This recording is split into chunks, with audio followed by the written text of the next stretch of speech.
नमस्कार, मैं कुमार श्याम। देश के सबसे मशहूर और सबसे लोकप्रिय यूट्यूबर भुवन बाम आजकल सुर्खियों में है। भुवन बाम का जो लेटेस्ट वीडियो है उसमें उन्होंने द्विअर्थी भाषा में अपना हास्य प्रस्तुत करने की कोशिश की, लेकिन उसके भीतर जिस तरह का संदेश गया, जिस तरह से किसी की गरिमा को, किसी के आत्मसम्मान को ठेस पहुंचाने की कोशिश की गई, हालांकि उनकी नीयत ऐसी नहीं रही होगी, लेकिन किसी भी तरह से जो उन्होंने कॉमेडी की वह दरअसल आपत्तिजनक थी और बहुत से लोगों ने उस पर आपत्ति दर्ज करवाई और भुवन बाम पर महिला आयोग ने एक्शन लेने की भी तैयारी कर ली है और उनके ऊपर एफआईआर दर्ज करने का भी आदेश दिया है। ऐसी खबरें आ रही है। तो मैं इस वीडियो में बात करना चाहता हूं कि भुवन बाम ने दरअसल अपनी वीडियो में क्या कहा, क्या कहना चाहिए था या नहीं कहना चाहिए था, क्या भुवन बाम कर रहे हैं वो कॉमेडी है या फिर दरअसल कॉमेडी से आगे की बात है। और इन दिनों जो कॉमेडी के नाम पर हो रहा है उसको लेकर काफ़ी चर्चा है। ऑस्कर के मंच पर भी विल स्मिथ ने जिस तरह से एक कॉमेडियन को थप्पड़ मारा वो भी काफ़ी सुर्खियों में रहा। हालांकि उन्होंने बाद में अपना स्पष्टीकरण दिया कि मैंने जो किया वो ठीक नहीं था, ऐसा नहीं करना चाहिए था। हिंसा और नफ़रत का कहीं भी कोई स्थान नहीं है, हर चीज़ को स्नेह से निपटना चाहिए, वो उनकी सदाशयता थी। लेकिन जो बहस है, जो महत्वपूर्ण सब्जेक्ट है वो ये कि दरअसल क्या महिलाओं पर आपत्तिजनक टिप्पणियाँ हास्य के नाम पर की जाती है, महिला की गरिमा को ठेस पहुंचाई जाती है, उसके आत्मसम्मान को ठेस पहुंचाई जाती है, महिला को एक तरह से वस्तु के रूप में पेश किया जाता है। क्या यह हास्य के नाम पर, कॉमेडी के नाम पर, चुटकुलों के नाम पर कब तक जारी रहेगा? क्या यह स्वीकार्य है? ये बहस का मुद्दा है और भुवन बाम ने भी दरअसल अपनी वीडियो में जो आपत्तिजनक कंटेंट प्रस्तुत किया उस पर बहस है। भुवन बाम ने क्या कहा वो मैं आपको सुनाना। अगर आप पूरा वीडियो देखेंगे तो उसमें आपको कहीं कुछ आपत्तिजनक नज़र नहीं आएगा, लेकिन यह सूक्ष्म दृष्टि है कि आप कह रहे हैं पहाड़न महिलाओं के बारे में, हालांकि आप सीधे तौर पर नहीं कह रहे हैं लेकिन आपका अर्थ वही है।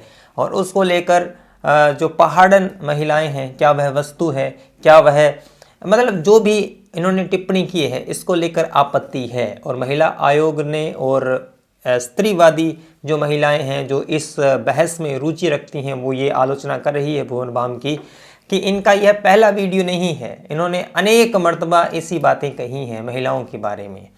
तो ये कॉमेडी नहीं है बल्कि यह एक जो नई जमात है उसने इस चीज़ को सामान्यीकरण कर दिया है कि महिलाओं पर आप इस हद तक जाकर टिप्पणियां कर सकते हैं जो कि स्वीकार्य नहीं होती है। मैं अगर व्यक्तिगत रूप से भुवन बाम के बारे में मेरी राय अगर मांगी जाए तो वो सेंसिटिव व्यक्ति है, ऐसी बात नहीं है कि वो इसी विचार के व्यक्ति हैं। वो सेंसिटिव है, महिलाओं के अधिकारों की वो अनेक बार बात करते हैं और सामाजिक मुद्दों पर भी वो खुलकर बोलते हैं, लेकिन हो सकता है कि उनकी जानकारी में नहीं हो सकता है कि यह चूक हो सकता है कि हम बहुत बार क्या होता है कि अपनी कंडीशनिंग ऐसी हो जाती है कि जो चीज़ें हम पेश करते हैं हमें पता ही नहीं चलता है कि हम किसी की भावनाओं को ठेस पहुंचा रहे हैं या नहीं।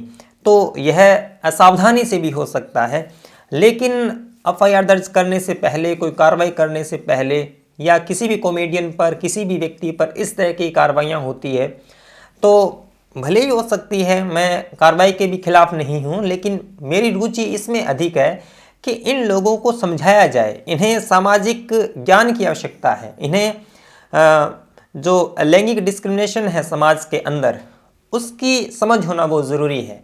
इनकी अलग कक्षाएँ होनी चाहिए कि इनको समझाया जाना चाहिए कि हास्य क्या है और वास्तव में एक तरीके से आपत्तिजनक टिप्पणियाँ क्या है।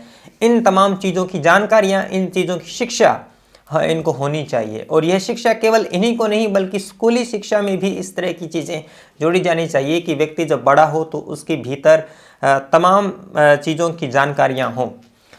मुनव्वर फारूकी का अगर हम जिक्र करें इस दरमियान कि उन्होंने रामायण को लेकर, इन्होंने राम को लेकर, गोधरा को लेकर जो टिप्पणियाँ की, जो कॉमेडी के नाम पर उन्होंने पेश किया, लोगों ने आपत्ति जताई, वो क्या है? वो कॉमेडियन नहीं है। वो दरअसल जो सामने बैठे लोग जो हत्याओं पर हंस सकते हैं, उस पर जो चुटकुले कसते हैं उन पर वो हंस सकते हैं, तो वो लोग कौन हैं? मैं केवल कॉमेडियन है उसको ही इसका जिम्मेदार नहीं ठहरा रहा, उसका जो दर्शक वर्ग है वो भी इन पर हंसता है, तो हो सकता है कि उसके भीतर भी वो मन नहीं है, वो दिल नहीं है जो इन तमाम चीज़ों को उजले रूप में देख सके। अब बहुत बार होता है पूरे देश के अंदर जो बिहारी महिलाएं हैं उनको लेकर कितनी अभद्र, कितनी अशालीन टिप्पणियां की जाती है। एक टीचर हैं, उनका मैं नाम तो नहीं लेना चाहूँगा, काफ़ी मशहूर टीचर हैं, राजस्थान के हैं। वो जब इतिहास पढ़ा रहे होते हैं, प्रतियोगी परीक्षाओं की तैयारियां करवाते हैं, तो जो लड़के नहीं पढ़ते हैं उनको लेकर वो टिप्पणी ये करता है कि ढंग से पढ़ लो वरना बिहार से लानी पड़ेगी। तो ये जो टर्म है बिहार से लानी पड़ेगी, तो इनसे पूछा जाना चाहिए कि क्या बिहार की महिलाएं, क्या लड़कियां, क्या इतनी बाहर बैठी हैं जो आप वस्तु की तरह उनको खरीद के ला सकते हो? बिहार से लानी पड़ेगी, इसका मतलब क्या है? क्या आप अपनी बहन बेटियों के लिए ऐसी टिप्पणियां कर सकते हो? नहीं कर सकते। क्या स्वीकार कर सकते हो? क्या सहन कर सकते हो? लेकिन आप बिहार की महिलाओं के लिए और ज़्यादातर उन महिलाओं के बारे में ऐसी पूरे देश भर में टिप्पणियां की जाती हैं।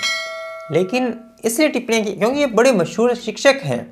अगर टीचर्स का यह मन है, टीचर्स की यह बुद्धि है, उनकी समझ ये कहती है कि बिहार से लानी पड़ेगी, तो विद्यार्थियों में और उनकी समझ कितनी विकसित होगी इसका आप अंदाज़ा लगा ही सकते हैं। शिक्षकों के भीतर भी यह समझ नहीं है कि आप महिला की गरिमा को ठेस पहुंचा रहे हैं और बड़ी तुनक मिजाजी के साथ वो कहते रहते हैं।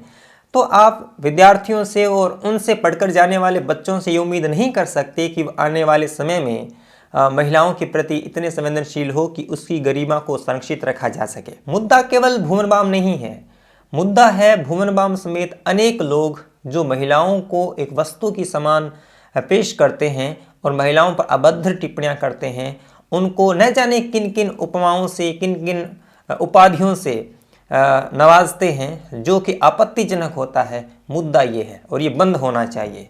कार्रवाई से नहीं होगा, गहरी शिक्षा से होगा कि लोगों को लैंगिक रूप से जो आप अभद्र टिप्पणियां करते हैं उसको बंद करना होगा। यह दरअसल सब कुछ हो सकता है तो एक नए तरीके की पढ़ाई से ही हो सकता है। ये वीडियो आपको कैसा लगा ज़रूर बताएं, शेयर करें और मेरे चैनल पर अगर आप नए हैं तो सब्सक्राइब करना न भूलें। अगर आपको मेरा काम पसंद आता है तो वीडियो के डिस्क्रिप्शन में तमाम लिंक्स दिए गए हैं, वहाँ पर जाकर आप मुझे सपोर्ट कर सकते हैं। मिलेंगे अगले वीडियो में, तब तक के लिए धन्यवाद। सब्सक्राइब कीजिए कुमार शाम यूट्यूब चैनल को और बेल आइकन भी दबाना न भूलें।